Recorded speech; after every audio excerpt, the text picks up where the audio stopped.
Ang 3,000 metrong pagitan. Kwento ni Jennifer Roxanne Daez. Guhit ni Rev Cruz. Gaano nga ba kahaba ang 3,000 metro? Ano ang makikita sa kabilang dulo ng distansyang ito? Mama, nakita niyo po ba ang barong Tagalog ko? Naku, bukas na nga palang selebrasyon ng Linggo ng Wika. Nasa bahay ni na papa mo yun. Ang sagot ni mama sa akin. Madali kong napupuntahan ang dalawang bahay at makita sila ng madalas. 3,000 metro lang ang pagitan ng bahay ni na mama at papa. Mama, paano nga ang daan papunta kina papa? Katulad ng daan ng jeep papuntang paaralan, anak. Kabisado ko iyon. Ang bawat kanto sa amin ay may habang 300 metro. Kailangan ko lang makumpleto ang 3,000 metro.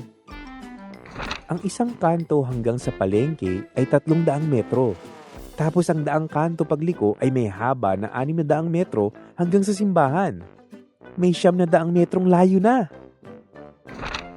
Susunod, didiretsuhin ko ang 4 na kanto na kasing haba ng 1,200 metro.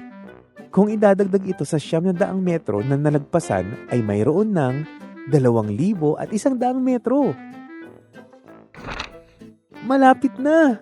Nakikita ko ng palaruan na malapit kina papa. Yay!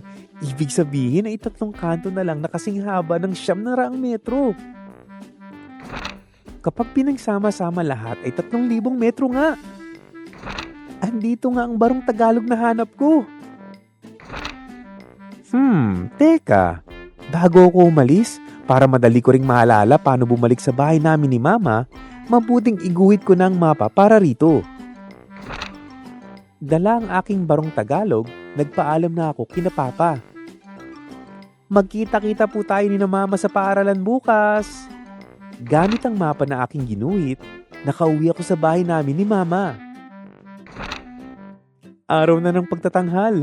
Yay! Kahit na magkaiba na ang bahay ni mama at papa ngayon, masaya akong kasama ko ang mas pinalaki kong pamilya.